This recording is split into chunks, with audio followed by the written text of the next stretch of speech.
தயவுசெய்து யாவரும் அமருங்கள். இந்த கால வேளையில் எங்களோடு கூட பாஸ்டர் நந்தகுமார், அவருடைய மனைவி, அவருடைய மகன் எங்களோடு இருப்பது எங்களுக்கு மிகவும் சந்தோஷம். இதுதான் முதல் தடவை எங்களுடைய சர்ச்சுக்கு வந்திருக்கிறார். அப்படி தானே பாஸ்டர்? என்னண்டு கிளை சபைக்கு வந்திருக்கிறீங்க. ஆனால் இன்றைக்கு தான் எங்களோட மெயின் சர்ச்சுக்கு வந்திருக்கிறார்.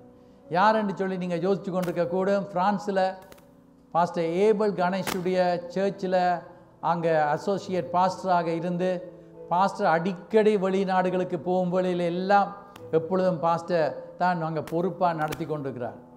பாஸ்டர் ஒரு கல்யாண வீட்டுக்காக விசேஷித்த விதத்தில் அவர் வந்திருக்கிறார். அவர் வருவதற்கு முன்பதாக பாஸ்டர் ஏபல் கணேஷ் கால் பண்ணி சொன்னார், பாஸ்டர் நந்தன் வாரார், சபையில் பிரசங்கம் பண்ண முடியுமா என்று சொல்லி, வசதி இருந்தால் செய்யுங்க. நான் சொன்னேன், நீங்கள் சொன்னால் நிச்சயமாக நாங்கள் செய்வோம். எங்களுக்கு இந்த கிழமையில் ஒரு விசேஷித்த விதத்தில் எத்தனை பேர் சந்தோஷப்படுறீங்களோ இல்லையோ தெரியல, இன்றைக்கு உண்மையாகவே ஆசீர்வாதமாக இருக்க போகிறோம். பாஸ்டர் நந்தன் ப்ரீச் பண்ணுறதை நான் ஒரு நாளும் கேட்க இல்லை, இன்றைக்கு தான் நானும் கேட்க போகிறேன். ஆனால் கர்த்தர் அவர் கூடாக பேசுவார். வசனத்தை அனுப்பி மக்களை விடுவிக்கிறவர் தேவன். இந்த கால வேளையில் எல்லாரும் எழுந்து நின்று பாஸ்டர் நந்தனை நாங்கள் அன்பாக நந்தன் என்று சொல்றது நந்தகுமார், எல்லாரும் கரங்களை தட்டி வரவேற்போம். God bless you pastor as you come and minister God's word. Praise the Lord. God bless you.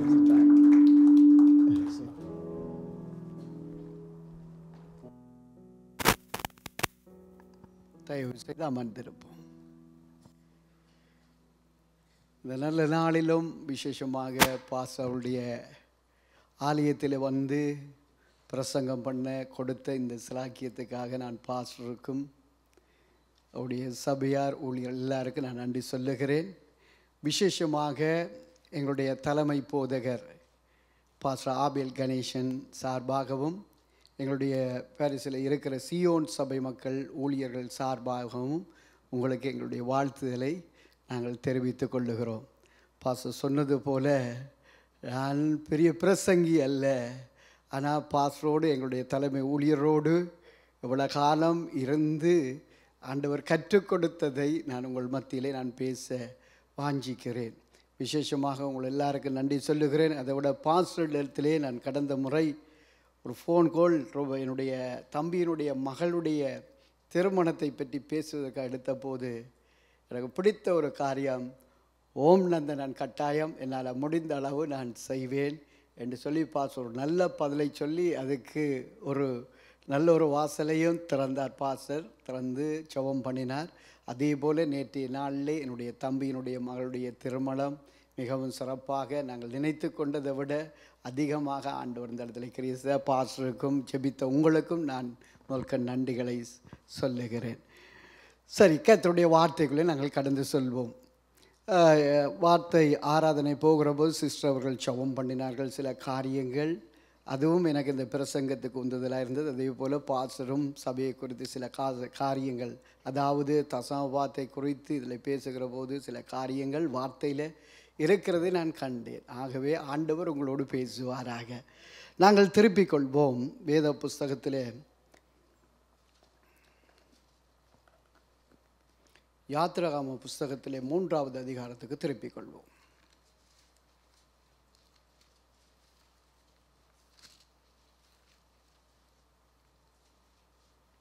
மூன்றாவது அதிகாரம் 12வது வசனம்.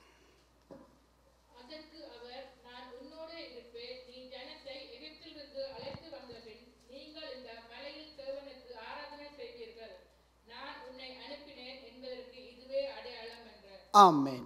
இங்கே பார்க்கிறோம், ஆண்டவர் மோசேயூடாக கிட்டத்தட்ட 430 வருஷம் எகிப்திலே இஸ்ரவேல் மக்கள் அடிமையாய் இருந்தார்கள். அடிமையாக்கப்பட்டு அவர்கள் பல வேதனைகளை துன்பங்களை அனுபவித்தது நாங்கள் வேதத்திலே நாங்கள் பார்க்கிறோம்.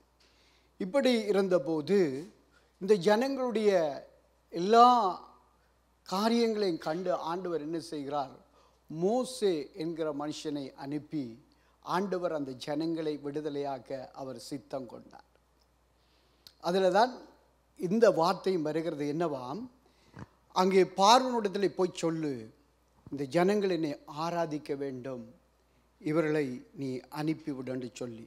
இங்கே பார்க்கிற போது பார்வோன் பல தடைகளை போடுகிறார். ஜனங்கள் போகாதபடிக்கு அதில் பல காரியங்கள் வருது. நீங்கள் மட்டும் போங்கள், பிள்ளைகளை கொண்டு போகாதீர்கள், ஆடு மாடுகளை கொண்டு போகாதீர்கள் என்றெல்லாம் பல காரியங்களை இங்கு நாங்கள் வேதத்திலே நாங்கள் பார்க்கிறோம். அப்போ இன்றைய வார்த்தையினுடைய தலையங்கம் என்னவென்று சொன்னால், தேவன் குறிப்பிட்ட மலையில் நாங்கள் ஆராதனை செய்ய வேண்டும். தேவன் குறிப்பிட்ட, இப்போ எல்லாரையும் ஆண்டவர் ரட்சிக்கிறார் இந்த உலகத்தில். ஆனால் எந்தெந்த மக்கள் எந்தெந்த சபையில் இருந்து ஆராதிக்க வேண்டும் என்பதை தேவன் நியமித்திருக்கிறார். எனக்கு சொல்லவே ஒரு பிரசன்னத்தை நான் பார்க்கின்றேன். அப்போ தேவன் எங்களுக்கு நியமித்த இடத்திலே இருந்து இன்றைக்கு இந்த கடைசி காலத்தில் இருந்து ஆராதிக்க முடியாதபடிக்கு, ஒரு ஊழியருக்கு கீழ்ப்படிந்து இருக்க முடியாதபடிக்கு இன்றைக்கு பல காரியங்கள் இந்த உலகத்திலே இந்த கடைசி காலங்களிலே நடக்கிறதை நாங்கள் பார்க்கிறோம். அப்போ எனக்கும் உங்களுக்கும் ஒரு நல்ல தேவ மனுஷர்களை, தேவ ஊழியரை ஆண்டவர் நமக்கு கொடுத்திருக்கிறார். ஒரு சபையில் இருந்து நான் என்னை பொறுத்த மட்டும் நான் இந்த இடத்திலே நானும் என் மனைவி பிள்ளைகளும் ஆசீர்வாதமாய் இருக்கிறதற்கு முதலாவது காரணம் ஆண்டவர். ரெண்டாவது என்னுடைய ஆவிக்குரிய தகப்பன் பாஸ்டர் ஆபேல் அவர்கள். நாங்கள் விழுந்து போகிற போது, சோர்ந்து போகிற போது எங்களை தட்டி எழுப்பி இந்த நிலைமைக்கு இப்படியாய்ப்பட்ட தேவ பிரசன்னம் நிறைந்த நல்ல சபையில் கொண்டு வந்து பிரசங்கம் பண்ணுவதற்கும் அவரை ஆண்டவர் இன்றைக்கு ஒரு காரணமாக இருக்கிறார். பாஸ்டர்கிட்ட சொன்னேன், நான் இப்படியாய்ப்பட்ட சபைகளில் போய் பிரசங்கிக்க நான் தகுதி கிடையாது பாஸ்டர், நான் போயிருந்து ஆராதனை இல்லை, நீ போய் நான் சொல்கிறதை செய், நீ அங்கே போய் பிரசங்கம் பண்ணு, பாஸ்டர் அனுமதிப்பார், அது நான் சொல்லுவேன் என்று சொல்லி. ஆகவே இந்த இடத்துல நிற்கிறது ஆண்டுடைய சுத்த கிருபை. ஆகவே நான் என்ன சொல்ல வருகிறேன் என்றால், நமக்கு கொடுக்கப்பட்ட இடத்துல இருந்து ஆராதிக்க முடியாதபடிக்கு பல தடைகள் வரும். அந்த தடைகளை உடைத்து, அந்த தடைகளை இனங்கண்டு, அதுதான் ஆதியாமத்தில் 22வது அதிகாரத்தில் ஆபிரகாமுக்கு சொல்லுகிறார், நான் உனக்கு காண்பிக்கும் மலையில் கொண்டு போய் ஈசாக்கை பலி செலுத்தபடியாக அங்கே சொல்லப்படுகிறது. நீங்கள் எடுங்க யாத்ராகம புஸ்தகத்தில், ஆதியாகம புஸ்தகத்தில் சொல்லி 1வது 2வது வசனத்தை வாசிக்க கேட்போம். 22ல்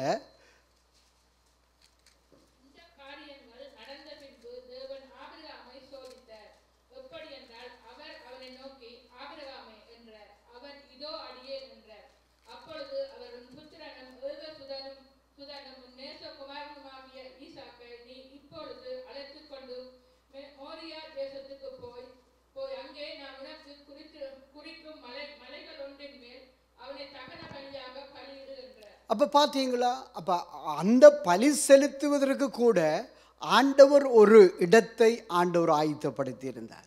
அதுபோல உங்களுக்கு இன்றைக்கு ஆயத்தப்படுத்தி இருக்கிற இடம் இந்த சபை. இன்றைக்கு எங்கு பார்த்தாலும் கிறிஸ்தவர்கள் அலைகிறார்கள், இங்கே போகிறதா அங்கே போகிறதா, அந்த அப்படி பல காரியங்களை இன்றைக்கு செய்து நல்லா இருந்தால் பரவாயில்லை, இன்றைக்கு விழுந்து இடறி போய் கொண்டிருக்கிறது எங்களுடைய கண்களினாலே நாங்கள் பார்க்கிறோம். நான் கிட்டத்தட்ட பாஸ்டரோட 34 வருஷங்களாக நான் பாஸ்டரோடு இருக்கிறேன். நான் எத்தனையோ பேரை நாங்கள் பார்த்திருக்கின்றோம். இன்றைக்கு இந்த சபையில் இருப்பார்கள், நாளைக்கு அந்த சபையில் ஆராதனை செய்வார்கள், அங்குள்ள ஊழியரை தூற்றிட்டு இந்த ஊழியர்கிட்ட வந்திருந்து அவரை பற்றி குறை சொல்லுவார்கள், இவரை பற்றி குறை சொல்வார்கள். இப்படித்தான் இந்த காலங்கள் போய்கொண்டிருக்கிறது. ஆகவே நாங்கள் தெளிவாய் இருக்க வேண்டும். அங்கே அந்த நாட்களில் பழைய ஏற்பாட்டு காலத்தில் மோசேக்கு சொன்னார், ஜனங்கள் ஆடு மாடுகளை கொண்டு வந்து ஆண்டவருக்கு குறிக்கப்பட்ட இடத்துல பலி செலுத்த வேண்டும், ஆண்டவருக்கு ஆராதனை செய்ய வேண்டும். இதுதான் ஆண்டுடைய நியமம். அப்போ இன்றைக்கு நமக்கு எது பலி செலுத்துகிற இடம் சொல்லுங்க. பாஸ்டர் காணிக்கை தசமபாவத்தை பற்றி அருமையாக பாஸ்டர் விளக்கம் கொடுத்திருந்தார். அப்போ இன்றைக்கு எது நமக்கு நம்முடைய சபை, நமக்கு தேவன் கொடுத்து ரட்சிப்புக்குள்ளே நடத்தி அந்த சபையில் இன்றைக்கு நிலைநாட்டி வைத்திருக்கிறார். அந்த சபைதான் எங்களுக்கு ஒரு மலை. ஆகவே நாங்கள் அந்த மலைக்குள்ள, இந்த சபைக்குள்ள இருந்து தேவனுடைய ஆசீர்வாதங்களை பெற்றுக்கொள்ள வேண்டும். அதுதான். நாங்கள் பிச்சு கொண்டோ, நாங்கள் மற்றவரை வேதனைப்படுத்தி கொண்டோ நாங்கள் இருக்கவும் கூடாது, நாங்கள் வேறு எங்கேயும் ஓடவும் கூடாது. இதுதான் என்னை பொறுத்தமல்ல. பாஸ்டருக்கு நாங்கள் உதவியாக இருந்தாலும் பாஸ்டர் வெளிநாடுகளுக்கு போயிடுவார். அப்போ அநேக ஊழியர்கள் வருவார்கள், எல்லாரும் வந்து எங்களுடைய வீடுகளில் பாஸ்டர் தங்க வைப்பார். அப்படி இருந்தாலும் பாஸ்டர் வெளி தேசங்களுக்கு ஊழியங்களுக்கு போயிட்டு வந்துட்டாண்டா நான் அப்படியே பொத்தி கொண்டு சுருண்டு கொண்டு நாங்கள் இருந்துருவோம். பாஸ்டர் கூப்பிட்டா போய் ஏதாவது சொன்னாண்டா செய்வோம், மற்றபடி அப்படியே இருப்போம். இதுதான் நாங்கள் கற்றுக்கொண்டது. ஆகவே நமக்கு கொடுக்கப்பட்ட இந்த மலைக்குள்ளே, இந்த சபைக்குள்ளே நாங்கள் அடங்கி இருக்கிற போது, இருந்து ஆராதனை செய்கிற போது தேவன் பெரிய காரியங்களை செய்வார். நாங்கள் நுழைகிற போது நீங்கள் அநேகரை ஜெபம் பண்ணி கொண்டிருந்தீங்கள். இந்த இடத்துல தேவ பிரசன்னம் நிறைந்து இருக்கிறது. வர்ஷிப் பண்ணுகிற போது பாஸ்டர் அவர்கள் வார்த்தையை இந்த நேரத்தில் காணிக்கைக்காக பகிர்ந்து கொண்ட போது ஆண்டுடைய பிரசன்னத்தை பார்த்தேன். நான் முகத்துக்காக நான் சொல்லவில்லை, ஏனென்றால் கர்த்தர் இந்த ஆலயத்தில் இருக்கிறார். கர்த்தர் இந்த ஆலயத்தினூடாக எத்தனையோ நன்மைகளை பெற்றவர்கள் இருக்கிறார்கள், இன்றைக்கு இல்லாமல் இருக்கலாம். ஆனால் இந்த ஆலயத்தினுடைய நன்மை என்றென்றைக்கும் இருக்கின்ற இந்த ஆலயத்தில். ஆகவே ஆண்டவருக்கே மகிமை உண்டாவதாக. அப்போ நாங்கள் இன்றைக்கு பார்க்க போகிறோம், இன்று நமக்கு ஆலயத்துக்கு வர முடியாதபடிக்கு பல தடைகள் வரும். ஆராதனைக்கு வர முடியாதபடிக்கு இப்போ அறிவித்தல் போடப்பட்டது. வீட்டு கூட்டம் இருக்கிறது, வேறு ஜெபங்கள் இருக்கிறது, வேறு வேறு காரியங்கள், ஞாயிறு ஆராதனை இருக்கிறது, உபவாச கூட்டங்கள் இருக்கிறது, எல்லாத்துக்கும் வாருங்கள் என்று அறிவித்தல் போடப்பட்டது. என்னத்துக்காக, எதற்காக? நானும் நீங்களும் ஆசீர்வாதமாக இருப்பதற்காக, ஆண்டவருக்காக ஓடுவதற்காகத்தான். ஆனால் இப்படி ஓடுகிற போது சில தடைகள் நமக்கு வரும். அந்த தடைகளையும் நாங்கள் உடைத்தறிந்து, இந்த பாருங்க, நீங்கள் இந்த யாத்திராகம புஸ்தகத்தில் வாசித்தீங்கன்னா எத்தனையோ தடைகள். இப்போ மோசே அதில் சொல்கிறார் சில காரியங்களை, நான் எம்மாத்திரம் ஆண்டவர். அது காரணம் என்னென்றால் அவருக்கு ஒரு பயம், நான் எப்படி இந்த ஜனங்களை நடத்துவேன். அது மோசே சொன்ன சாட்டு போக்க, அதை விடுங்கோ. மோசையை அழைத்த தேவன் மோசையை கொண்டுதான் ஆண்டவர் நான் உனக்கு என்ன ஒரு பாடல் ஒன்று போனது, நான் உனக்கு சொன்னதை செய்யுமல் ஒரு பாடல் ஒன்று பாடினீங்க. அப்போ அந்த பாடல் ஊடாக ஆண்டவர் மோசைக்கு சொன்னால், நீ போய் என்னுடைய ஜனங்களை விடுதலையாக்கி கொண்டு வா. மோசையை கொண்டுதான் ஆண்டவர் செய்ய வேண்டும் என்று ஆண்டவர் தீர்மானம் பண்ணினார். அப்போ அப்படி இருந்தாலும் மோசே சில அதை விடுவோம், அந்த சாட்டு போக்க நாங்கள் விடுவோம். நாங்களும் இன்றைக்கு சில சாட்டு போக்குகளை நாங்கள் சொல்லுகிறோம். ஆனால் இங்கு நாங்கள் ஆண்டவருடைய ஆலயத்துக்கு வராதபடிக்கு, ஆராதனைபடிக்கு இன்றைக்கு பல தடைகள் இருக்கிறது நாங்கள் பார்க்கிறோம். விசேஷமாக குடும்பத்தால் கூட நமக்கு ஆராதனைக்கு வருவதற்கு தடையாக இருக்கும். சில குடும்பங்களில் மனைவி ரட்சிக்கப்பட்டிருப்பான், கணவன் ரட்சிக்கப்பட்டிருக்க மாட்டார். சில குடும்பங்களில் பிள்ளைகள் ரட்சிக்கப்பட்டிருப்பார்கள், தாய் தகப்பன் ரட்சிக்கப்பட்டிருக்க மாட்டார்கள். அப்போ என்ன செய்வார்கள்? நீ போகாத, இன்றைக்கு உபவாசத்துக்கு போகாத, இன்றைக்கு ஆராதனைக்கு போகாத. இப்படி பல தடைகளை குடும்பங்கள் ஊடாக நமக்கு வரும். அப்போ இதில் நாங்கள் கவனமாக இருக்க வேண்டும். அப்போ ஆராதனை என்பது அது விலையேறப்பெற்றது, அது மிகவும் முக்கியமானது. அது ஆராதனைக்காகத்தான் ஆண்டவர் எங்களை அழைத்தார். அல்லேலூயா. என்னத்துக்காக இஸ்ரவேல் ஜனங்களை விடுவித்து கொண்டு வந்தார்?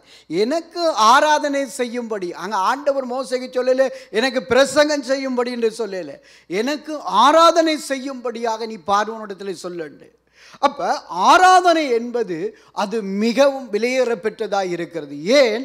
நாங்கள் தேவன் எங்களுக்கு செய்த நன்மைகள், இந்த தேசத்துக்கு வருகிற போது எப்படி வந்தோம்? ஒரு சொப்பின் பேக், ஒரு மூட்டை, ஒரு சின்ன மூட்டையோட தோளில் வச்சு வந்திருப்போம் இந்த தேசத்துக்கு. ஆனால் ஆண்டவர் ஆசீர்வதிக்க நாங்கள் என்ன செய்கிறோம்? இன்றைக்கு இங்கே எல்லா இடமும் தான் இந்த கடைசி காலத்தில் நடக்கிறது. ஆண்டவர் ஆசீர்வதிக்க ஜனங்கள் என்ன செய்வார்கள்? அந்த ஆசீர்வாதத்துக்கு பின்னாலே போய் விடுவார்கள். ஆண்டவர் கொடுத்த சபையும் ஆண்டவர் கொடுத்த ஊழியர்களையும் ஜனங்கள் மறந்துடுவார்கள். ஆராதனை கூட இன்றைக்கு ஞாயிற்றுக்கிழமை டபுள் சம்பளம்டா போயிடுவார்கள். இப்படித்தான் இன்றைக்கு நடக்குது. ஆனால் இன்றைக்கு பாருங்கள், இன்றைக்கு பல விதமான தடைகள் நமக்குள்ளே வந்து கொண்டு இருக்கிறது. குடும்பங்களாக இருக்கலாம், பிள்ளைகளாக இருக்கலாம், கணவனாக இருக்கலாம், மனைவியாய் கூட இருக்கலாம். அப்போ இப்படி பல தடைகள் நமக்கு வரும். ஆகவே இந்த தடைகளை நாங்கள் உடைத்தறிந்து தேவன் கொடுத்த மலையிலே, தேவன் கொடுத்த சபையிலே நாங்கள் ஆராதிக்கிற மக்களாய் இருக்க வேண்டும். கர்த்தர் ஊழியக்காரனோடாக கொடுக்கிற வார்த்தைகளை கேட்க வேண்டும். என்றால் இந்த இடத்துல எல்லாம் நம்மை விட்டு போய்விடும். தேவனுடைய வார்த்தை எங்களை விட்டு போகாது. அது விலை உள்ளது, அது வெளியேறப்பட்டது. விசேஷமாக இடையில் ஒரு நன்றி சொல்லுகிறேன். நான் கொரோனா காலத்தில் நான் மரித்து போக இருந்த வேளையில் மரித்தேன். பாஸ்டர் அவர்கள் செபித்திருக்கிறீங்க. உங்களுடைய சபையால் இன்றைக்கு உங்கள் முன்பாக நிற்கிறதற்கு நீங்கள் உங்களுடைய சபையாரும் ஒரு காரணமாக எனக்காக போராடி செபித்தீர்கள். என்னுடைய பாஸ்டர் வந்தோடனே சொன்னால், பாஸ்டர் சாலமோன் உன்னை அடிக்கடி உன்னை விசாரித்தார் என்று நீங்கள் செபிப்பதாக பாஸ்டர் தைரியப்படுத்தினது நான் மறக்கவில்லை. இதில் யாவும் வந்தபடினால சொல்லுகிறேன். ஆகவே உண்மையில் இதெல்லாம் சபையில் நடந்த காரியங்கள். அப்போ பாருங்கள், சபை என்பது எவ்வளவு முக்கியமாக இருக்கிறது, ஆராதனை என்பது எவ்வளவு முக்கியமாக இருக்கிறது என்பதை நாங்கள் புரிந்து நாங்கள் அறிந்து செயல்படுகிற போது நாங்கள் ஆசீர்வாதமாய் வாழுவோம். ஹல்லேலூயா. இந்த பூமியை விட்டு கடந்து போக மட்டும் தேவன் கொடுத்த சபையில் இருந்து நாங்கள் ஆராதித்து அவருடைய வார்த்தையை கேட்டு என்ன தடை வந்தாலும் ஆண்டவர் சொல்லுகிறார், தடைகளை நீக்கி போடுகிறவர் உங்களுக்கு முன்பாக கடந்து செல்லுகிறார். இன்றைக்கு அதே வார்த்தையை வச்சுட்டு இன்றைக்கி அதே பேசிக்கொண்டு ஆராதனைக்கு வரமாட்டாங்க. ஆண்டவர் தடையை நீக்கிறார். இல்லை, ஆலயத்துக்கு வந்தால்தான் ஆலயத்தினுடைய ஆசீர்வாதத்தை, தேவனுடைய ஆசீர்வாதத்தை, ஊழியக்காரர் கொடுக்கிற ஆசீர்வாதமான வார்த்தைகளில் நாங்கள் வளர முடியும். ஆகவே முதலாவது நமக்கு தடை எப்படி வருகிறது? இன்றைக்கு பல சாட்டுப்போக்களை சொல்லுகிறார்கள். ஆலயத்துக்கு வருகிற பாஸ்டர் அவர்கள் அருமையாக எல்லாவற்றையும் நேரத்துக்கு வார்த்தை கொடுக்கறதுக்கு முன்பாக தீர்க்கதரிசனமாக சொல்லிட்டார்கள். அப்போ இன்றைக்கு தடை, அந்த தடைகளை நாங்கள் இனம் கண்டு கொள்ள வேண்டும். வேலைகள், அடிக்கடி வேலைகள் வந்துடும். ஞாயிற்றுக்கிழமையில் விட்டுட்டு என்ன செய்ய வேண்டும்? நாங்கள் ஆராதனையிலே கலந்து கொள்வதற்காக ஆராதனைக்கு முதலிடம் கொடுக்க வேண்டும். அப்போ சொல்லுகிற சாட்டுப்போக்குகள் புதிய ஏற்பாட்டிலும் சரி பழைய ஏற்பாட்டில் மோசே அவர் சொன்னது, அவர் எப்படி சொன்னார்? அவரை கொண்டு ஆண்டவர் செய்யத்தான் வேணும். ஆண்டவர் அப்படியும் விடையில மோசையை என்ன சொன்னார்? உன்னுடைய சகோதரனை ஆரோட நீ பேச வைன்னு சொல்கிறார். மோசே எத்தனையோ சாட்டு போக்க சொன்னார் ஆண்டவரே. ஆனால் ஆண்டவர் அங்கே தரிசனமாயிட்டார் மோசைக்கு. இல்லாடி ஏன் ஆண்டவர் வேறு யாருக்கும் தரிசனமாக இல்லை? ஏன் முச்செடியில் வேறு யாருக்கும் ஆண்டவர் காட்சி கூட ஆரோனோ கொடுத்துக்கலாம் தானே? இல்லை, மோசையை கொண்டு தான் அதை ஆசீர்வதிக்க வேண்டும், இந்த காரியத்தை செய்ய வேண்டும் என்று சொல்லி. ஆகவே நாங்கள் தடைகள் எப்படி வருகிறது என்பதை அறிந்து நாங்கள் அந்த தடைகளை நீக்கி நாங்கள் ஆண்டவருக்காக நாங்கள் ஓடுகிற மக்களாய் காணப்பட வேண்டும். ஆகவே ரெண்டாவது பார்க்கிறோம், இங்கு ஒரு காரியம் வருகிறது. ரெண்டாவது யாத்திராகம புஸ்தகத்தில் 4வது அதிகாரம் 29, 31வது வசனத்தை வாசிக்க கேட்போம்.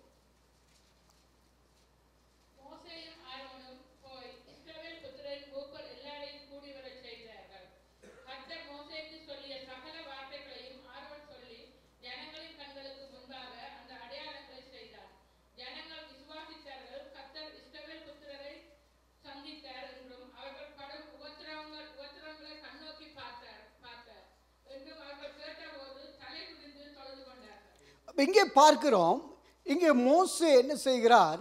போய் மூப்பர்களோடு, சபையின் வேறு யாரோடையும் பேசல, மூப்பர்களோடு போய் பேசுகிறார். பேசுகிற போது மூப்பர்கள் எல்லாம் ஓகே ஓகே என்று சொல்லிட்டு கடைசியாக அவர்கள் கூட மோசே சொன்னதை ஏற்றுக்கொள்ளாமல், மோசே சொன்னதை கேட்காமல் தடையாக இருந்தது நாங்கள் இதில் பார்க்கலாம். ஜேஸ் என்று சொன்னவர்கள் இன்றைக்கும் எப்படி தடை வருகிறது? பாச சொல்லுகிற போது உணர்ச்சி வசப்பட்டு ஆமேன் அல்லேலூயா என்று சொல்லுவார்கள், எழுப்புவார்கள். ஆனால் அதே ஜனங்களே எதிராய் நிற்பார்கள், ஆராதனைக்கு தடையாக இருப்பார்கள்.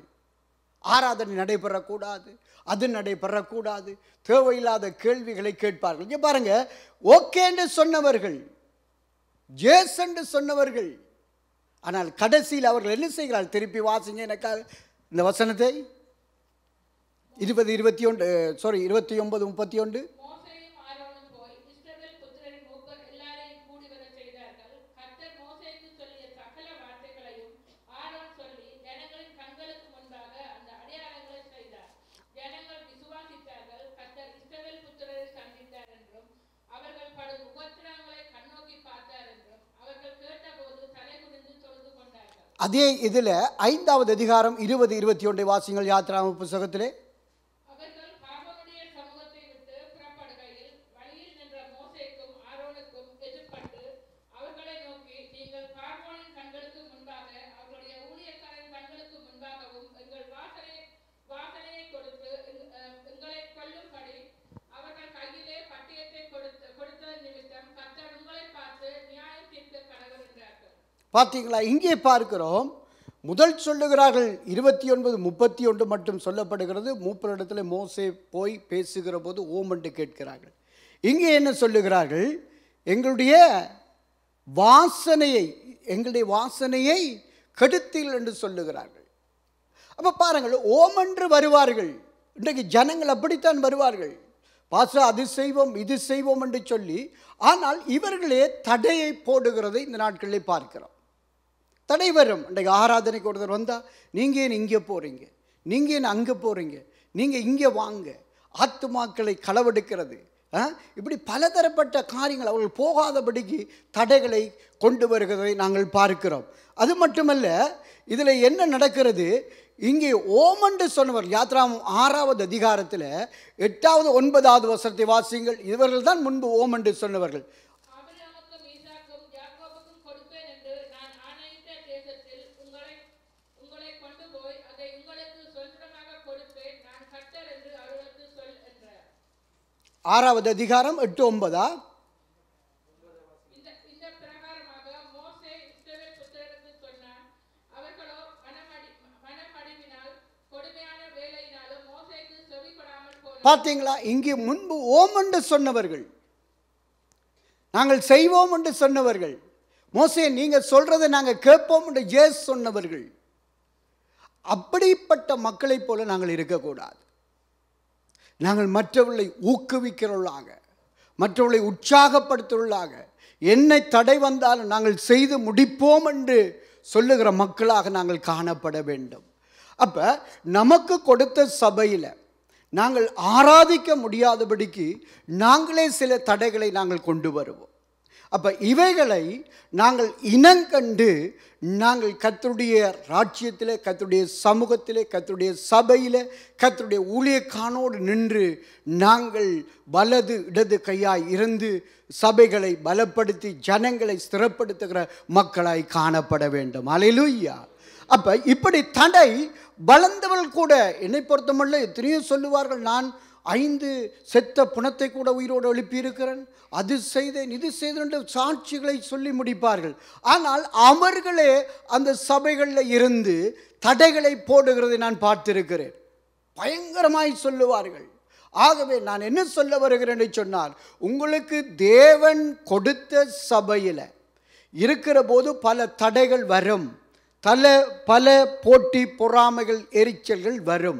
ஆனால் நீங்கள் தேவன் கொடுத்த சபையில், தேவன் கொடுத்த ஊழியக்காரோடு சேர்ந்து நீங்கள் இந்த சபையில் அமர்ந்திருந்து என்ன தடை வந்தாலும், என்னை உபத்திரவம் வந்தாலும் நின்று இருந்து நீங்கள் ஆராதிக்க வேண்டும். அப்பொழுதுதான் கர்த்தர் எங்களை ஆசீர்வதிப்பார். ஒரு மரமாய் இருந்தால் இந்த மரத்தை புடுங்கி வேறெங்கேயும் வைக்கிற போது வராது, அது வளராது, வளர்றது போல இருக்கும், கனி வராது. அந்த மரம் ஒரு நாட்டப்பட்ட இடத்துல இருந்தால்தான் அது மிகுந்த கனி கொடுக்கும். ஆண்டவர் ஏன் இந்த ஆலயத்துக்குள்ளே கொண்டு வந்து வைத்திருக்கிறார்? மிகுந்த கனி கொடுக்க வேண்டும். நாங்கள் கனி கொடுக்கிறது மட்டுமல்ல, உலகத்தில் இருக்கிற மக்களையும் எப்படியாவது ஆண்டவருக்குள்ளே கொண்டு வந்து அவளை தேவனுடைய ராஜ்யத்துக்குள்ளே நாங்கள் இணைத்து கொள்ள நாங்கள் பிரயாசப்பட வேண்டும். அப்போ இதெல்லாம் செய்ய விடாதபடிக்கு பல பார்வோனுடைய ஆவிகள் கடைசி காலத்தில் நம்முடைய மத்தியிலே வெளிப்படும். அப்சலோமுடைய ஆவிகள் வெளிப்படும்.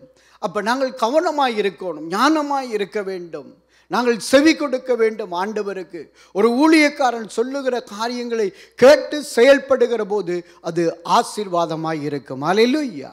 எத்தனையோ ஜனங்கள் இருப்பார்கள், வருவார்கள், போவார்கள். காரணம் என்னென்று சொன்னால் அவர்கள் சரியாய் நாட்டப்படவில்லை.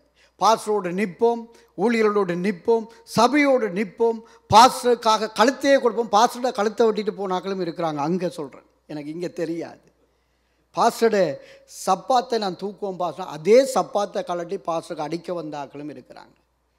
அதே ஆக்கள் பாஸ்டர் யாரும் உங்களை முட்ட முடியாது, அதே அவனே கத்தி எடுத்ததே நான் பார்த்திருக்கிறேன். இப்படியாய்ப்பட்டார்கள் இன்றைக்கு இந்த உலகத்தில் எப்படி இருக்கிறாள் என்பதை நாங்கள் பார்க்கிறோம். ஆனால் தேவன் நமக்கு கொடுத்த சபையில் நாங்கள் என்ன தடை வந்த, நான் பேசுகிற காரியம் என்னென்னு சொன்னால், என்னதான் தடை வந்தாலும், என்னதான் மரணம் வந்தாலும், என்னதான் துன்பம் வந்தாலும், நாங்கள் கொடுக்கப்பட்ட சபையில் இருந்து தடைகளை உடைத்தெறிந்து கர்த்தருக்காக நாங்கள் ஓட வேண்டும். என்னத்துக்காக பாஸ்டர்கள் இந்த அறிவித்தெல்லாம் அறிவிக்கிறார்கள்? நாங்கள் நல்லா இருக்க வேண்டும். நாங்கள் மட்டுமல்ல, பாஸ்டர் சொன்னால் இலங்கையில் யாருக்கோ கார் எவ்வளோ விலை, ஆனால் கர்த்தர் எங்களை கொண்டு தான் அதை ஆசீர்வதிக்க விரும்புகிறார். எங்களை கொண்டு தான் ஆபிரகாமுக்கு சொன்னார், உன் நிமித்தம் உன் சந்ததியை நான் ஆசீர்வதிப்பேன் என்று சொல்லி. அப்போ எங்களை என்னத்துக்காக இதுக்கு கொண்டு வந்தார்? எங்களுடைய சந்ததிகள் ரட்சிக்கப்பட வேண்டும், எங்களுடைய மக்கள் இந்த தேசத்தில் ரட்சிப்படைய வேண்டும். ஏன் இன்றைக்கு பாருங்கள், இன்றைக்கு அமெரிக்கா தேசத்தில் நடக்கிறத எங்கேயும் கொஞ்சம் காற்று அடிக்குது போல இருக்குது, ஜனங்களுக்கு பயமாக இருக்குது. அனுப்பிடுவானோ. நான் கடந்த காலங்களில், கொரோனா வந்த காலங்களில் எனக்கு தெரியாது. வருவதற்கு முன்பு நான் சபையிலே நான் சொன்னேன், இப்படி சபை பூட்டப்பட, எனக்கு தெரியாது அது தீர்க்க தரிசனமா அது என்னென்று எனக்கு தெரியாது. நான் போகிற கிளை சபையில் எங்கள் ஜெபங்களில் நான் சொல்லுவேன், சபை பூட்டப்பட போகிறது, இப்போ இருக்கிற நேரம் ஆண்டவரை தேடுங்கள், இருக்கிற நேரம் வந்து ஜெபம் பண்ணுங்கள், இருக்கிற நேரம் வாசம் பண்ணுங்கள்னு சொல்லி பிரசங்கிப்பது வழக்கம். பாஸ்டர் இல்லாட்டிக்கு நான் தான் அங்கே ஜெபங்களோ இதுவோ பாஸ்டர் நடத்த சொல்லுவார். அப்படி நடந்த போது ஒரு பிப்ரவரி 2020 பிப்ரவரி மாதம் முழுவதும் அந்த 4 கிழமையும் நான் போகிற இரவு கூட்டங்களில் கூட இப்படி சில பேர் என்னோட கோவிச்சு கொண்டு எழும்பி போன ஆக்களும் இருக்கு. இவனே இப்படி சொல்கிறான்னு சொல்லி எழும்பி போன ஆக்களும் இருக்கிறது. இப்படிலாம் சொல்லி முடிய 2020 மார்ச் மாதம் கொரோனா பயங்கரமாக ஃப்ரான்ஸை தாக்கிச்சு. அதில் நானும் ஒரு ஆள். நானும் சொன்னவருக்கே எனக்கும் வந்துட்டு, ஆனால் உங்களுடைய ஜெபத்தினாலே நாங்கள் இன்றைக்கு இருக்கிறோம். அப்போ இங்கே என்ன காரணம்? இன்றைக்கு ஜனங்கள், இன்றைக்கு எங்களை ஆண்டவர் அழியாமல் விட்டதுக்கு என்ன காரணம்? அழிக்காமல் விட்டதுக்கு எங்களை குறித்து ஒரு நோக்கம் இருக்கிறது. அந்த நோக்கத்தை நாங்கள் இருக்கிற சபையில் இருந்து அதை செயல்படுத்த வேண்டும். அவசரப்படக்கூடாது. இன்றைக்கி ஞாயிற்றுக்கிழமையாக இருந்தாலும் இந்த செய்தி எனக்கும் சேர்த்துத்தான். அடங்கி இருக்கிற போது, ஒரு சபையில் கீழ்ப்படிந்து இருக்கிற போது மிகவும் அது மிகுந்த ஆசீர்வாதத்தை கொண்டு வரும். அது எனக்கு மட்டுமில்லை, என்னுடைய சந்ததியாக நான் அதை அனுபவித்து கொண்டிருக்கிறேன். எங்களுடைய குடும்பம், மனைவி, பிள்ளைகள், இன்றைக்கு சில காரியங்கள் வாயினால் சொல்ல முடியாத அளவுக்கு என்னுடைய பிள்ளைகளை ஆண்டவர் ஆசீர்வதித்து கொண்டிருக்கிறார். நான் கனவில் என்னுடைய மகன் வந்து இங்கே கியூபேக்கில் படிப்பார் என்று சொல்லி. ஏன் காரணம்? நாங்கள் காண்பித்தது ஆண்டவரையும் ஊழியக்காரரையும் தான் காண்பித்தது. இன்றைக்கி எங்களுக்கு பயப்படுகிறதை விட பாஸ்டர் தாத்தாண்டா காணும், தாத்தாட்ட சொல்லுவோம்டா காணும். அந்த அளவுக்கு இது ஒரு ஆசீர்வாதம். இப்படி ஆண்டவர் நடத்தி கொண்டிருக்கிறார். அப்போ நாங்கள் இன்றைக்கு எப்படி இருக்கிறோம் என்பதை நாங்கள் அறிந்து பார்க்க வேண்டும். ஆலயத்துக்கு வந்துட்டு போகக்கூடாது, அரை மனதோடு ஆலயத்தில் வந்து இருக்கக்கூடாது. எதுண்டாலும் பாஸ்டரோடு பேசி, ஏதாவது குறைகள் இருந்தால் பாஸ்டரோட மனம் திறந்து பேசி ஜெபம் பண்ணிட்டு நீங்கள் உங்களுடைய ஆலயத்தில் இருந்து கர்த்தரை ஆராதிக்க வேண்டும். இன்றைக்கு பல கேள்விகளை சத்துரு போடுவான். அது தடைகளை போட்டு எப்படியாவது, இப்படித்தான் தடை வரும். இப்படித்தான் தடைகளை உடைத்து போடுகிறார், நமக்கு முன்பாக செல்லுகிறார் என்பது உண்மைதான். ஆனால் நாங்கள் தான் செயலில் இறங்க வேண்டும். நாங்கள் தான் எங்களை அர்ப்பணிக்க வேண்டும். அப்போ இங்கே பார்க்கிறோம், மோசே நம்பி வந்த ஜனங்களும் அங்கே ஓம் என்று சொன்னவர்கள் எல்லாரும் முறுமுறுப்பு ஒரு பக்கம், ஓம் என்று சொன்னவர்கள் கடைசியில் எங்களோட வாசனையை கெடுத்துட்டா என்று சொல்லி அங்கே முறுமுறுக்கிறதை நாங்கள் பார்க்கிறோம். அப்போ மூன்றாவதை நாங்கள் பார்ப்போம். இங்கே பார்வோனிடத்திலே பார்வோன் சொன்ன காரணங்களை பார்க்கிறோம். அப்போ யாத்ராகமம் 8வது அதிகாரம் 25வது வசனத்தை பார்க்கலாம். அப்பொழுது பார்வோன் மோசேயும் ஆரோனையும் அழைப்பித்து, நீங்கள் போய் உங்கள் தேவனுக்கு அடுத்தது பாருங்கள், இங்கே ஆண்டவர் இங்கே சொல்லுகிறார் என்ன, பார்வோன் என்ன சொல்கிறார்? பார்வோன் திருப்பி வாசிங்க, இந்த வசனத்தை வாசிங்க. அப்பொழுது பார்வோன் மோசேயையும் ஆரோனையும் அழைப்பித்து, நீங்கள் போய் உங்கள் தேவனுக்கு தேசத்திலே தானே பலியிடுங்கள் என்றார். பலியிடுங்கள் என்று சொல்லுகிறார். அப்போ சரி, ஓகே. இந்த கொரோனா காலத்தில் நாங்கள் பார்த்தோம், என்ன, டிவிகளில் யூடியூப்புகளில் ஆராதனையெல்லாம் போய்கொண்டிருந்தது. ஒரு கொஞ்ச காலம் ஆலயங்கள் பூட்டப்பட்டிருந்தது, ஒரு குறிப்பிட்ட 2 மாதம் பூட்டப்பட்டிருந்தது. அப்போ இன்றைக்கு ஜனங்கள் என்ன சொல்லுகிறார்கள்? எப்படி சாட்டு போக சொல்லுகிறார்கள்? ஆராதனைக்கு போக சொல்லி இவன் விட்டுட்டான், பார்வோன் அனுமதிச்சான், சரி போங்கொண்டு கொஞ்சம் விட்டுட்டான்.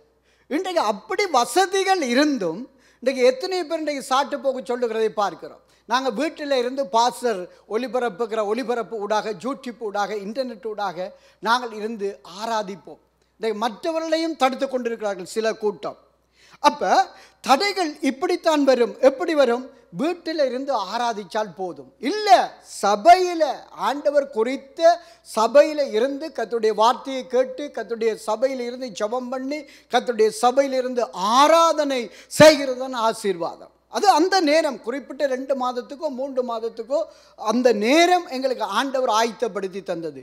இன்றைக்கு இன்டர்நெட் வழியாக, டிவி வழியாக அது புதிய மக்களுக்கு அது சென்றடைகிறது, அவர்களுக்குத்தான் அது முக்கியம். ஆனால் நமக்கு எங்கே வர வேண்டும்? நாங்கள் குறித்த மலை, நமக்கு தேவன் குறித்த சபையில் வந்து இருந்து கர்த்தருடைய வார்த்தையை கேட்க வேண்டும். இன்றைக்கு சில ஆண்கள் சொல்லுவார்கள், நீங்கள் போங்க, நான் வீட்டை இருந்து, கணவன் மனைவிமார்கிட்ட சொல்கிறது, நீங்கள் போங்க சேர்ச்சுக்கு, நான் வீட்டை இருந்து பார்க்குறேன். வீட்டை இருந்து பார்ப்பாரா? இல்லை, தேவையில்லாத காரியங்களை தான் பார்ப்பாங்க. அப்போ பாருங்கள், எது தடை? வீட்டில் இருந்து ஆராதிக்கிறோம். அடுத்தது பாருங்கள், நாங்கள் யூடியூப்பில் பார்க்குறோம்.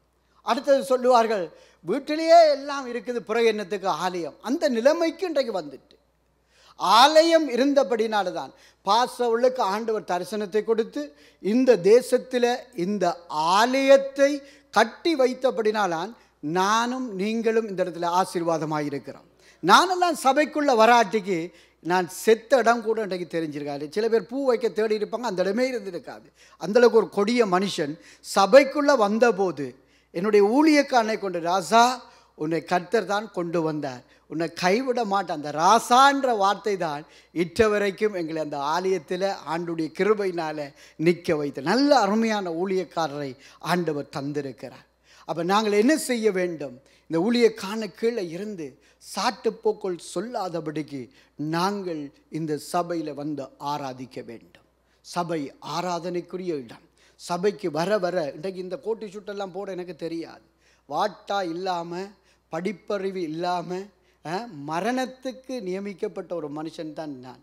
ஆண்டவர் ஒரு சபையில் வைத்து கொண்டு வந்து இப்படி பேச வேண்டும், இப்படி இருக்க வேண்டும் என்று ஒரு ஊழியக்காரனூடாக கற்றுக் கொடுத்தபடினால தான் இன்றைக்கு உங்களுக்கு முன்பாக இன்றைக்கு ஆண்டவர் கிருபை கொடுத்தார். இது என்னுடைய பலம் அல்ல, இது ஆண்டவர் எனக்கு கொடுத்த ஊழியக்காரனுக்கு நான் இருந்து கற்றுக்கொண்டது உங்கள் மத்தியில். நான் பெரிய பிரசங்கி அல்ல, எனக்கு பெரிய ஊழியக்காரனுக்கு முன்பாக நான் நின்று பேசியது குறைவு. பாசம் இருந்தாலே எனக்கு ஒன்றுமே வராது, எங்கட பாசர். அப்போ இந்த இடத்துல நிற்கிறதே ஆண்டுடைய கிருபை. அப்போ பாருங்கள், இன்றைக்கு ஜனங்கள் எப்படி எல்லாம் வழிகள் திறக்கப்பட்டு இருக்கிறது. நாங்கள் டிவியில் பார்க்குறோம், அங்கே பார்க்குறோம், இங்கே பார்க்குறோம் என்று சாட்டு போக்கு சொல்லுகிறார்கள். நீங்கள் லூக்கா 14வது அதிகாரத்தில் பார்த்தால் தெரியும், ஒரு விருந்துக்கு அழைக்கிற போது பல சாட்டு போக்கு. என்ன, 5 மாடு கொண்டு மாடு வேண்டைக்குள்ளே அந்த மாட்டை போய் பார்ப்பார்கள், இது உழுவுதா, இது பால் கறக்குதா, இது எப்படி என்று பார்ப்பார்கள். அப்போ கூப்பிடுவதால் நான் சோதித்து பார்க்க வேண்டும். இப்படித்தான் கிறிஸ்தவ பாசம், நான் நாளைக்கு வாரேன், நான் அடுத்த நாள் வாரேன், நான் ஞாயிற்றுக்கிழமை வாரன் என்று சொல்லி சாட்டுப்போக்களை சொல்லுவார்கள். அப்போ இப்படியாய்ப்பட்ட தடைகள் எங்களுடைய வாழ்க்கையில் இருக்கக்கூடாது. ஹல்லேலூயா. நான் ஒரு சபை, எங்களுடைய சபை ஒரு கிளை சபையில் ஒரு பாஸ்டர் கொரோனா காலத்தில் இறந்துட்டார். அந்த கிளை சபையை நான் தான் நடத்துகிறேன். பாஸ்டர் சொல்லி நான் போய் நடத்தி விட்டு தலைமை சபைக்கு வந்துடுவேன். அந்த சபை எங்களுக்கு முன்பாக ஒரு ஆப்பிரிக்கன் சபை, ஒரு ஆப்பிரிக்க மக்கள் ஆராதிக்கிற சபை. அந்த பாஸ்டருக்கு 2 காலும் மேலாது ஒரு வீல் சேரில் ஒரு ஆள் தள்ளி கொண்டு வரும். அவர் அந்த வீல் சேரில் வந்து இருந்து பிரசங்கம் பண்ணிட்டு போவார், குளிருக்குள்ளே போவார். அப்போ நாங்கள் முழுவதுமாக இருக்கிறோம், நல்ல சரீரத்தோடு இருக்கிறோம். நான் அதை பார்க்கிற போது எனக்கு கண்ணீர் வரும். அந்த ஊழியக்காரனை சொல்லுவேன், பாஸ்டர் எங்களுக்காக ஜெபம் பண்ணுங்கன்னு. அப்போ பாருங்கள், நாங்கள் நன்றாக இருக்கிற போது சொல்லுவார்கள், சூரியன் கண் கெட்ட பிறகு சூரிய நமஸ்காரம் தேவையில்லை. இருக்கிற பலத்தோடு ஒரு சபையில் இருந்து நாங்கள் கர்த்தரை ஆராதிக்க வேண்டும். கண் கெட்ட பிறகு பைபிள் வாசிக்க இயலாது. முழங்கால் சிரட்டை பிறந்த போது வந்து இருந்து முழங்காலில் செவிக்க முடியாது. தேவன் கொடுத்த நேரத்தில் நாங்கள் எல்லாவற்றையும் நாங்கள் பயன்படுத்துகிற போது ஆண்டவர் எங்களை ஆசீர்வதிக்க வல்லமையுள்ளவராக இருக்கிறார். தடை வரும், தடை வரும். அந்த தடைகளை நாங்கள் தான் இனங்கண்டு கொள்ள வேண்டும். நீங்கள் நல்ல ஒரு சபையில் இருக்கிறீங்க, உங்களுக்கு தடை தெரியும், எப்படி தடைகள் வரும் என்று. நான் சொல்கிற வார்த்தையை விட இன்னும் உங்களுக்கு தெரியும், நீங்கள் அனுபவப்பட்டவர்கள். ஆகவே இப்படியாய்ப்பட்ட தடைகளை தூக்கி எறிந்த. அடுத்தது பாருங்க, இவன் சொல்லுகிறான் 8வது அதிகாரத்தில் 27, 28 பார்வோன் சொல்லுகிறதை பாருங்கள். 8வது அதிகாரத்தில் 27, 28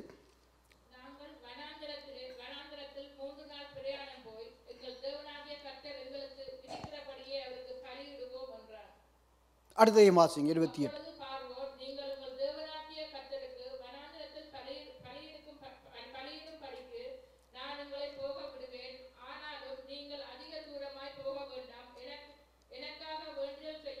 இது இந்த பார்வோனுடைய ஆவி இன்றைக்கும் இருக்குது.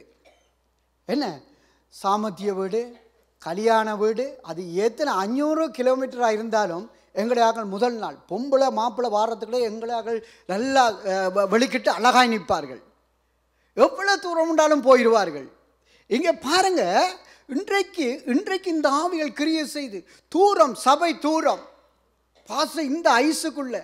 இதுதான் முதல் நாள் இந்த ஐஸை பார்த்தது, இந்த சினோவை பார்த்தது. இந்த ஐஸுக்குள்ளே பாசத்துக்கு இது தேவையா? இப்படியெல்லாம் ஜனங்கள் சொல்லுவார்கள். ஏன்? இந்த ஆராதனையை கட் பண்ணுறதுக்காக. ஆண்டவர் சொல்கிறார், என்னுடைய நாமத்தினால 2-3 பேர் கூடினால் நான் அந்த இடத்துல இருக்கிறேன். அப்போ 2-3 பேராக இருந்தாலும் நீங்கள் என்ன செய்யுங்க, இன்றைக்கு சாட்டுப்போக்குகளை ஜனங்கள் சொல்லி வேலைக்கு போவார்கள், தங்களுடைய காரியங்களை செய்வார்கள்.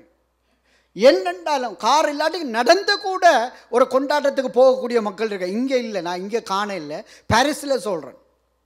எங்களை கண்டா சொல்லுவாங்க, ஐயோ ஏலாது வரையில். இதே ஜனங்களை பார்த்தாங்க. லாச்சப்பல்ன்ற ஒரு ஏரியா இருக்குது, தமிழ் ஏரியா. அந்த இடத்துல சாமான் வேண்ட 2 கையில் பேக்கோடு அதே ஒரு அம்மா ஒரு அம்மா எனக்கு சொல்லிச்சு. நான் கேட்டேன், ஏன் சிஸ்டர் வார இல்லை, ஆலயத்துக்கு வார இல்லைன்னு கேட்டால், ஐயோ 2 காலும் இயலாது, என்னால் இருக்க இயலாது, நாடி வருத்தம். ஒரு நாள் நான் அந்த ஏரியாவுக்கு போகிறேன். போகிற போது அந்த அம்மா 2 கையில் 2 பேக்கில் ஃபுல்லாக எல்லாம் எங்கே நம்ம தமிழ் மறக்கிறது அந்த கருணக்கிழங்கு, அந்த கிழங்கு, இந்த கிழங்கு எல்லாம் வேண்டி கொண்டு தைரியமாக போகிறீங்க. என்ன கண்டுட்டாங்க, கண்டோடனே கடைகளில் ஓடிட்டாங்க. இப்படி எத்தனையோ பொய் சாட்டு போக்கு சொல்லுகிற ஜனங்களை நாங்கள் பார்த்துருக்கிறோம். அதற்கு பிற்பாடு ஒருவர், அவர் நல்ல ஊழியம் செய்தவர்களுடைய சபையில் இருந்துட்டு ஏதாவது குளறுபடி பண்ணிடுவார். அப்போ இவரை நான் கண்டுட்டேன். அந்த தமிழ் ஏரியாவில் நான் பார்ப்பேன். நீங்கள் நினைப்பீங்க, நீங்கள் என்னத்துக்கு அந்த ஏரியாவுக்கு போனீங்க? நான் போனது சபையினுடைய நோட்டீஸ் எடுப்பதற்காக போனேன். நோட்டீஸ் அடிக்க கொடுத்தது. அப்போ ஒரு பிரதர் வாரார், அவர் ஒரு மூப்பர் வாரார். நான் கண்டுட்டு அவர் என்ன காணலை. நான் உடனே கொஞ்சம் தூரம் போய் ஃபோன் பண்ணேன். பிரதர் எங்கே காண இல்லை? ஐயோ எனக்கு இன்றைக்கு சரியான வேலை, விடுறான் இல்லை 10 ரோடு. ஆனால் இவர் கதைச்சு கொண்டு இந்த சைட்டால் போகிறார். அவருக்கு அதுக்கு பிறகு வேலை இல்லை. ஒரு நாள் கூப்பிட்டு எனக்கு மனம் கேட்கல. நான் சொன்னேன், பிரதர் நான் உங்களை கண்டன். அவருக்கு அடுத்தது என்ன பேசுகிறேன்னு தெரியாமல் போயிட்டு. அப்போ இன்றைக்கு நான் என்ன சொல்ல வருகிறேன், ஆராதனைக்கு எவ்வளவு சாட்டுப்போக்களை சொல்லுகிறோம். ஆண்டவர் எங்களை ஊழியம் அடுத்தது. இன்றைக்கு நாம் பிரசங்கம் பண்ணுறோம், பிரசங்கம் பண்ணாமல் இருக்கலாம். அதான் நான் சபையில் அங்கே சொல்கிறது, வாசம் வந்தால் சுவாசம் நீ இருந்தால் இருக்கத்தான் போனோம், கூப்பிட்ற நேரம் செய்யலாம். ஊழியம் இன்றைக்கு ஜனங்கள் என்ன செய்கிறார்கள், ஊழியம் கொடுக்காட்டிக்கு ஆலயத்துக்கு வர மாட்டார்கள், தங்களுடைய பிள்ளைகளை மியூசிக் அடிக்க விடாட்டிக்கு வர மாட்டார்கள், ஏதாவது தங்களை கொண்டு செய்ய விடாட்டிக்கு வராட்டிக்கு என்ன வரமாட்டார்கள். என்ன செய்வார்கள், தங்களுக்குள்ளே வைத்துக்கொண்டு சில இல்லை பாச சாட்டுப்போக்களை சொல்லுவார்கள். இப்போ இது நல்லதல்ல. நாங்கள் வளர மாட்டோம், நாங்கள் ஆசீர்வாதமாக இருக்க மாட்டோம். அப்போ அடுத்தது இவன் தூர போக வேணாம்னு சொல்கிறான். பாருங்கள், இந்த கொரோனா காலத்தில் தூரம் போகாமல் வீட்டுக்குள்ளே இருந்து ஆராதித்தது உண்மைதான். டிவி மூலம் யூடியூப் மூலம் ஆராதித்தது உண்மைதான். அடுத்தது பாருங்கள், 10வது அதிகாரத்தை 24வது 25வது வசனத்தை பாருங்கள். இதுவும் ஒரு முக்கியமான காரியமாக இருக்கிறது. அப்பொழுது பார்வோன் மோசேயை அழைப்பித்து, நீங்கள் போய் கர்த்தருக்கு ஆராதனை செய்யுங்கள், உங்கள் ஆடுகளும் உங்கள் மாடுகளும் மாத்திரம் நிறுத்தப்பட வேண்டும், உங்கள் குழந்தைகள் உங்களுடன் போகலாம் என்றார். ஓகே, பழைய ஏற்பாட்டில் பார்த்தா எங்க ஆராதனைக்கு எப்படி போக வேண்டும்? ஆடு மாடுகளோட பலி செலுத்தித்தான் ஆராதிக்க வேண்டும். பழைய ஏற்பாட்டில் பலி செலுத்த வேண்டும்.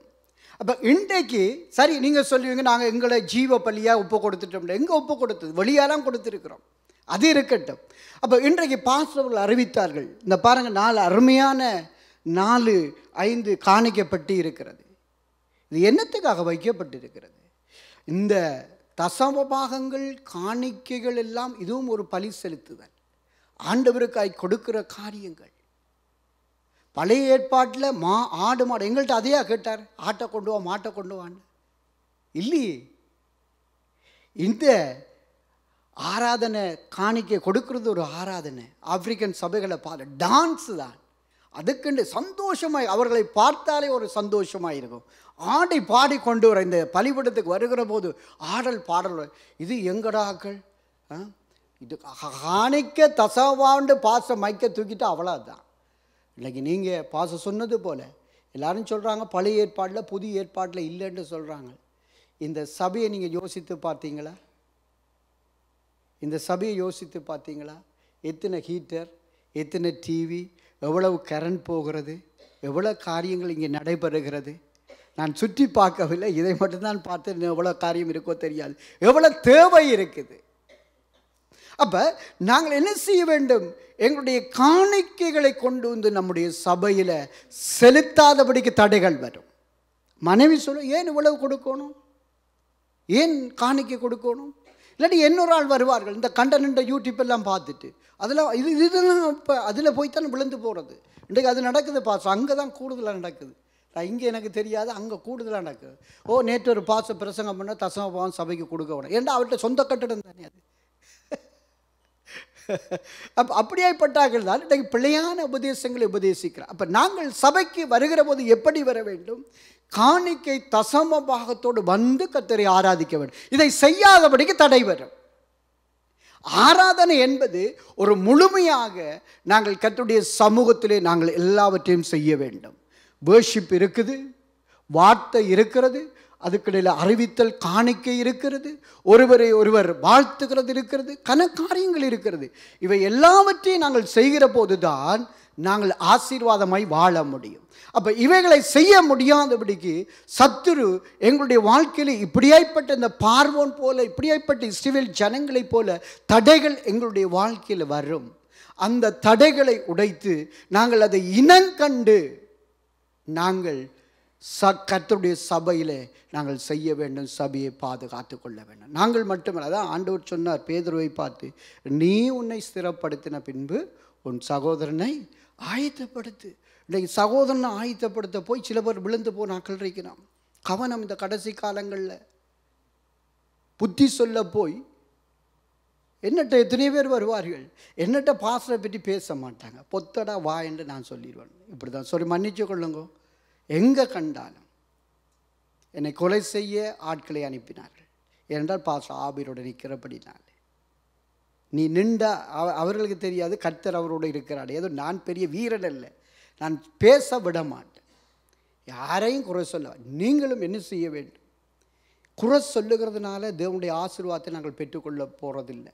இழக்கிறோம், ரட்சிப்பையும் இழக்கிறோம், எல்லாத்தையும் இழந்துடுவோம். ஆகவே நீங்கள் எப்படி ஆலயத்துக்கு வர வேண்டும்? இப்படியாய்ப்பட்ட கள்ள உபதேசங்களை விட்டு இங்கே பார்வன், இங்கே மோசே என்ன சொல்கிறார்? மிருகங்களை எல்லாத்தோடையும் ஆடு மாடோடையும் ஆண்டவர் ஆராதிக்க சொல்கிறார். எல்லாத்தையும் கொண்டு வந்து ஆராதிங்க, பலி செலுத்துங்க. ஆனால் இவன் தடை போடுகிறான்.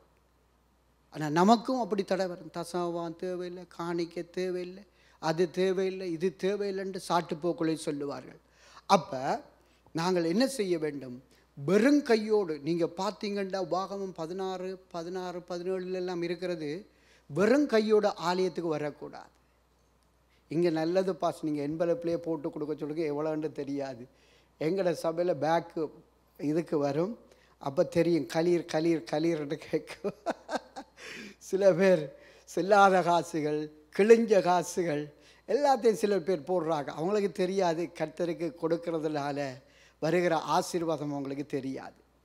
கொடுப்பதும் அது ஒரு தேவனுடைய ஆசீர்வாதம். பாச சொன்னது போல் காயின் ஆபேலுக்கு யார் கற்றுக் கொடுப்பார்? தகப்பன் ஆதாமுக்கு யார் கற்றுக் கொடுத்துருப்பார்? ஆண்டவர். பாருங்கள், அப்படி தான் நாங்களும் பிள்ளைகளுக்கு, அதான் மோசையோட ஆண்டுன்னு சொல்கிறோம், உன்னுடைய ஜனங்களுக்கு சொல்லு, பிள்ளைகளுக்கு சொல்லு, கற்றுக்கொண்டு. ஆகவே நாங்கள் எப்படி வர வேண்டும் ஆலயத்துக்கு? காணிக்கைகளோடு, தசம பாகங்கள், ஏழைகளை போஷிக்கிற போது கர்த்தர் எங்களை போஷிப்பார். நாங்கள் நல்லா இருக்குன்னு சொல்லலாம். பார்த்தீங்களா, கொரோனா வந்து முழு உலகமும் மடங்கினது தானே. எப்பவும் என்னவும் நடக்கும். எந்த தலையங்கம் வந்து எந்த பேச்சு வந்து எப்பவும் என்னவும் நடக்கலாம். ஆனால் நாங்கள் கர்த்தருக்குள்ளே இருந்தால், கர்த்தரோடு இருந்தால் கர்த்தர் பார்த்துக்கொள்வார்.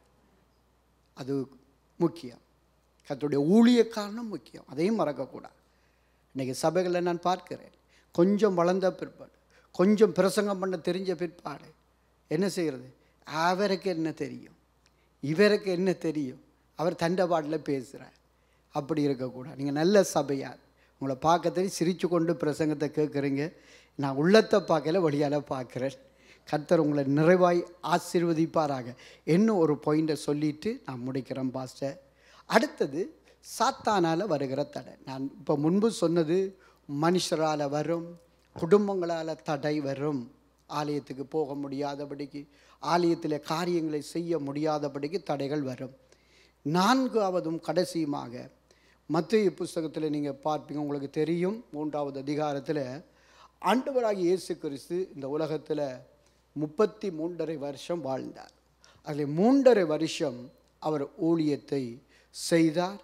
தேவனுடைய நீதியை நிறைவேற்றினார். ஞான ஸ்நானத்தை எடுத்தார். கரியர்னோட புறா அவர் மேலே வந்தது. பிறகு நீங்கள் பார்த்தா 4வது அதிகாரத்தில் ஆண்டவர் இப்படி இருக்கிற போது 40 நாள் உபவாசம் இருக்கிறார். சாத்தான் அங்கே வருகிறதை பார்க்கிறோம், சோதிக்க வருகிறார். அதை விடுங்க, அது ஆண்டவராகிய இயேசு கிறிஸ்து, அவர் தெய்வம், அவரை யாரும் சோதிக்க முடியாது. பிதா அவரை அனுமதித்தார்தான் சொல்லப்படுகிறது. அப்போ சாத்தான் ஆராதனைக்கு வராதபடிக்கு தடையாக இருப்பான்.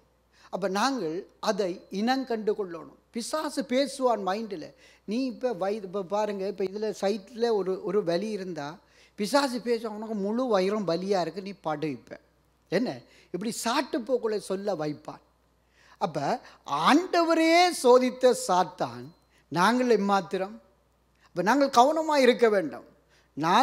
ஒவ்வொரு முறையும் நாங்கள் குடும்பமாய் செபிக்கிற போது, இப்போ என்னட்ட தப்பினாலும் என்னுடைய மனைவிட்ட பிள்ளைகள் தப்ப முடியாது. செபத்தில் இருத்தி ஆண்டவர் அவளுக்கு செய்ய வேண்டிய காரியங்களை செய்து கொண்டு இருக்கிறார்கள். சத்துருடைய போராட்டம் பயங்கரமாக இருக்கும். ஆனால் அதிலையும் நாங்கள் பிள்ளைகளுக்கு சொல்லுவது, ஆண்டுடைய ஆராதனை முக்கியம், ஆண்டுடைய ஆலயம் முக்கியம், ஆண்டுடைய ஊழியம் முக்கியம்.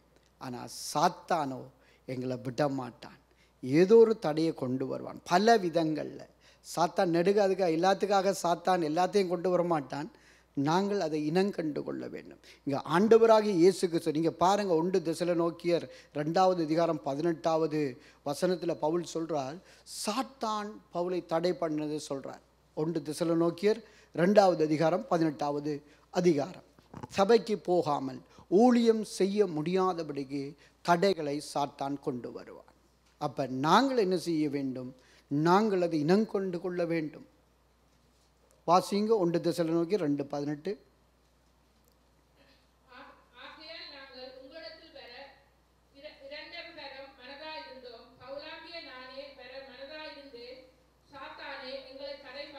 அப்போ பாருங்கள், சாத்தான் தடை பண்ணுவான். அப்போ பிசாசுடைய கிரியைகளை நாங்கள் இனங்கண்டு கொள்ள வேண்டும். ஆலயத்துக்கு வராதபடிக்கு, ஆராதனைக்கு வராதபடிக்கு, வார்த்தையை கேட்காதபடிக்கு. பாருங்கள், ஆராதனை ஓகே நல்லா போகும், ஆராதிப்போம். வசனம் போய்க்குள்ள எங்கே இருந்து எவ்வளோ நித்திரை வருதோ தெரியாது. இழக்கும்.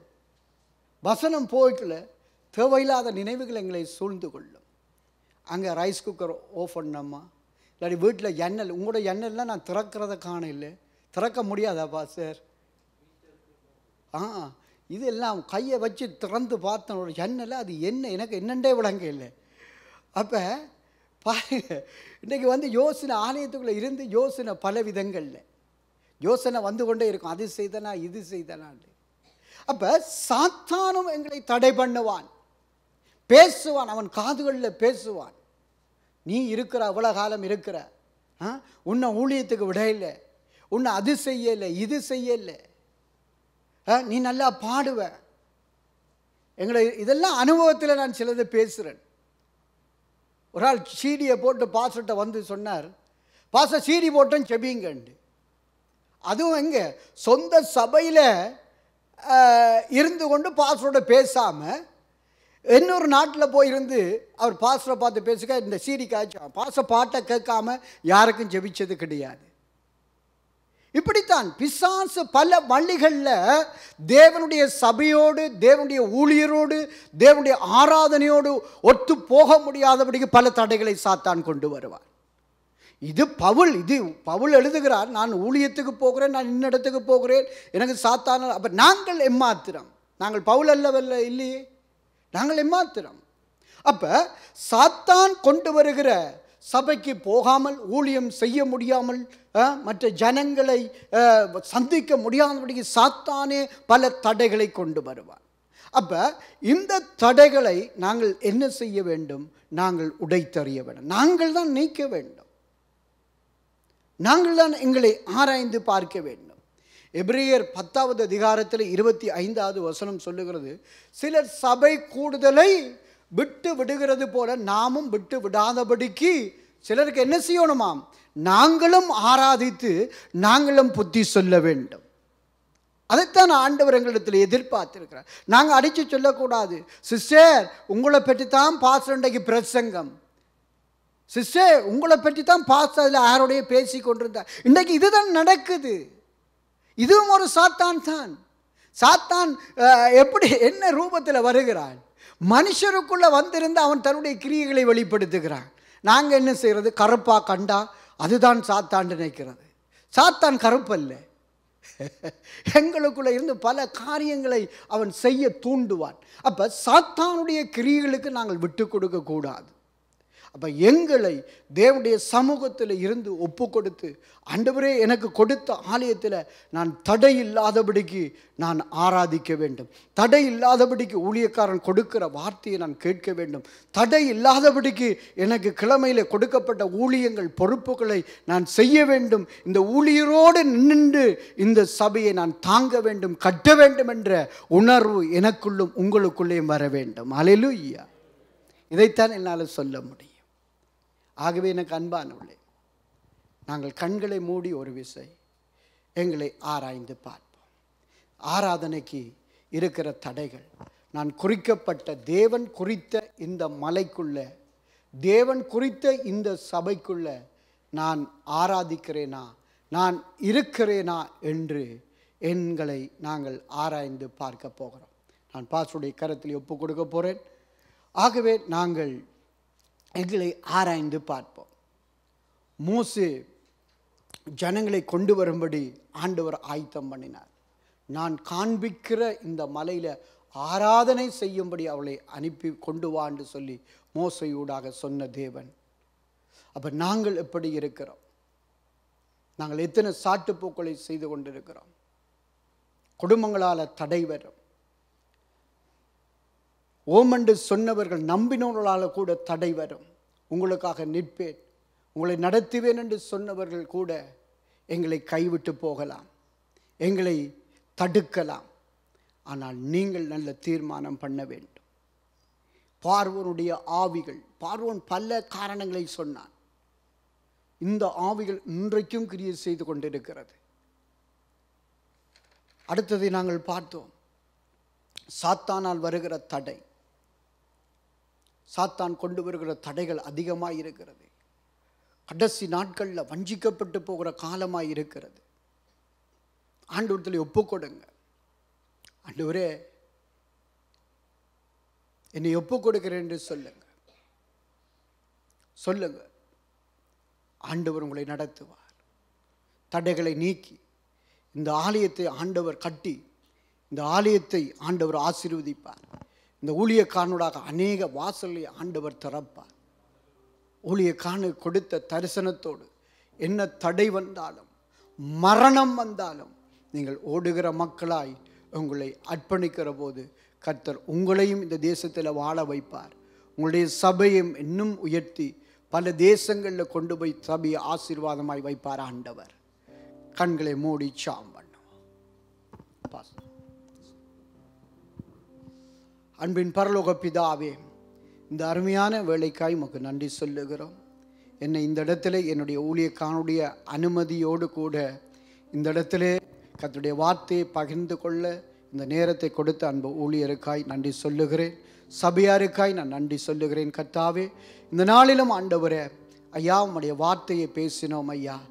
ஆண்டவரே, குறிக்கப்பட்ட இடத்துல என்ன தடை வந்தாலும் என்ன துன்பங்கள் வந்தாலும் அந்த தடைகளை இனங்கண்டு அதை உடைத்தறிந்து ஒரு ஆலயத்தில் இருந்து கொடுக்கப்பட்ட அந்த பிரகாரமாய் நாங்கள் ஆராதிக்க வேண்டும், வார்த்தையை கேட்க வேண்டும், கொடுக்க வேண்டும் என்று சொல்லி நாங்கள் பார்த்தோம். தடைகள் எப்படி வருகிறது என்று சொல்லி நாங்கள் பார்த்தோம். ஆகவே வார்த்தைக்கு உண்மையாய் செவி கொடுத்த மக்களை நீர் ஆசீர்வதிப்பீராக. இந்த வார்த்தையூடாக என்னோடும் ஜனங்களோடு நீர் பேசினபடினால உமக்கு நாங்கள் நன்றி சொல்லுகிறோம். தொடர்ந்து வழிநடத்தும் ஆசீர்வதியும் இயேசு கிறிஸ்துவின் இணையற்ற நாமத்தில் செபிக்கிறோம் பிதாவே. ஆமென். Thank you pastor.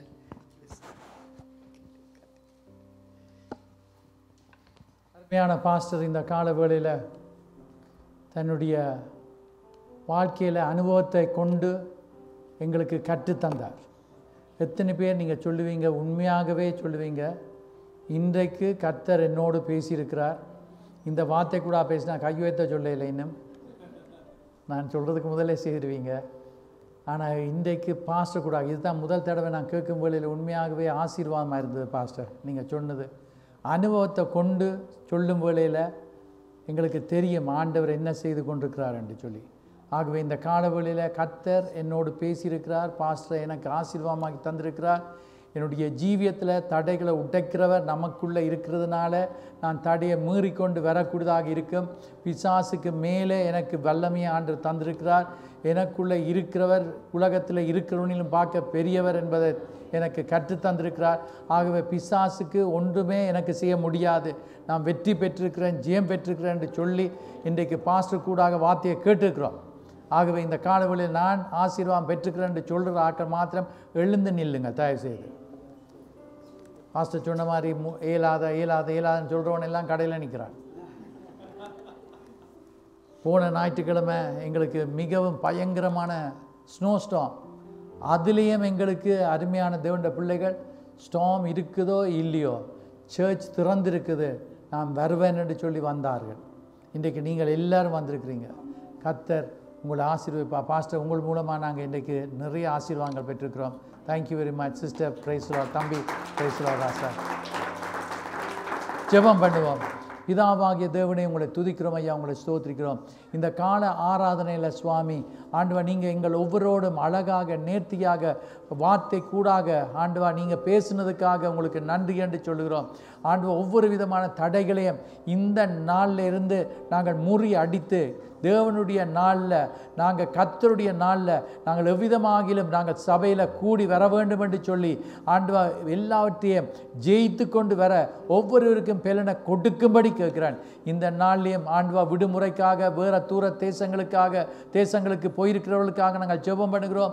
அவர்களோடு கூட இருந்து ஏற்ற வேளையில் எங்கள் மத்தியில் கொண்டு வரும்படி கேட்கிறேன். வியாதியோடும் வருத்தத்தோடும் வேறு பிரச்சனைகளின் நிமித்தமாக வர முடியாமல் இருக்கிறவர்கள் அவர்களுக்கு இருக்கிற தடைகளை நீக்கி ஆண்டவா வருகிற கிழமைகளில் எங்களோடு சேர்ந்து உங்களை ஆராதிக்க துதிக்க கிருபைச்சு தரும்படி கேட்கிறோம்.